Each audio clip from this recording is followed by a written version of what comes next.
Recapitulamos, por tanto, lo que se conoce a esta hora, a la espera de más información o de algo de información por parte del presidente del Gobierno, que había anunciado una comparecencia a las 9:30, son las 9:53. Decíamos que Red Eléctrica Española, que tampoco aporta ningún dato de por qué nos hemos visto en esta situación, confirma que solo se ha recuperado el 35% de la potencia habitual en nuestro país y que todavía quedan, dice Red Eléctrica Española, horas para recuperar la normalidad. El presidente del Gobierno, a las 6 de la tarde, utilizaba la misma expresión, añadiendo críticas, horas críticas. Nos quedan horas críticas en nuestro país con motivo de este apagón. De última hora también les informo de que Aragón se ha sumado a las comunidades que ya habían anunciado que mañana suspenden las clases, aunque permanecerán abiertos los colegios por aquello de facilitar la logística familiar en aquellas comunidades en las que se cierran los colegios, que son hasta ahora Cantabria, La Rioja, Castilla-La Mancha, Andalucía, Madrid y se acaba de añadir Aragón. Decíamos que hay una falta absoluta de información de por qué ha ocurrido lo que está ocurriendo por parte del Gobierno español, aunque sí que hay algunas pistas que nos llevan a dejar en un segundo plano la posibilidad de que todo esto haya sido provocado por un ciberataque. Nos decía Juan Baño, no hay ninguna de las características previas, por ejemplo, el hecho de que se esté tardando tanto en recuperar el servicio es un indicio que lleva a los expertos a pensar que no estamos ante un ciberataque, el hecho de que el fallo en el suministro no se ha producido en diferentes puntos alejados de Europa tampoco son indicio, y de la propia Unión Europea, que también nos decía que no hay indicios de que estemos ante un ciberataque, sino ante un fallo ocasionado, dicen en Portugal, que también aporta algo más de información, ocasionado. Ese fallo habría sido en España. Vamos a incorporar a David Landete, nuestro corresponsal en Estados Unidos. David, bienvenido, buenas noches. ¿Qué tal? Buenas noches, ¿cómo estás? Tú que conoces también muy bien, por ejemplo, cómo se la gastan los rusos, que en este tipo de cosas a veces son los sospechosos habituales. Has escrito muy pronto en tus redes sociales que no hay ningún indicio que te lleve a pensar que podemos estar ante un ciberataque, ¿no?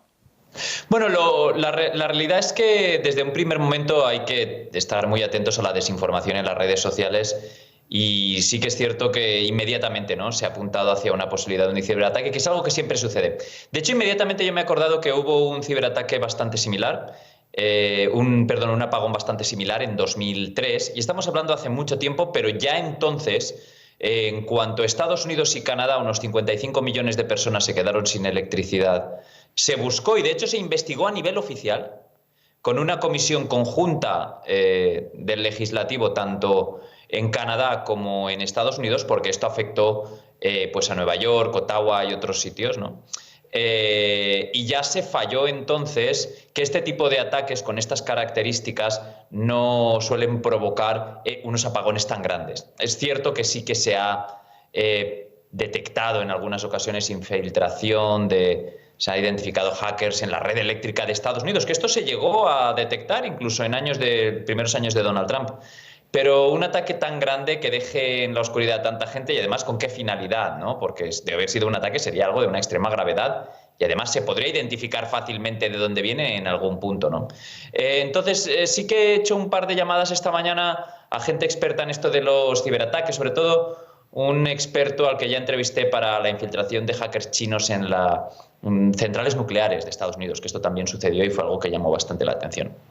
Y ya te puedo decir que de entrada lo veía muy improbable. Y de hecho, me llamaron la atención sobre el hecho de que los mayores apagones de la historia, que sobre todo afectan a países como India, Bangladesh, Pakistán, pero hay algunos similares en tamaño que afectaron a Estados Unidos y Canadá, como te decía, otro a Italia en el 2003 también, otros a Argentina y Brasil, y todos tienen en realidad el mismo origen. Un fallo puede ser atmosférico, puede ser técnico en alguno de los cables, puede ser un error humano después en la gestión que no lo contenga lo suficiente en el tiempo adecuado, y esto provoca estas caídas tan grandes que luego se acaban solucionando en cuestión de horas. Bueno, estamos hablando de posibles fallos.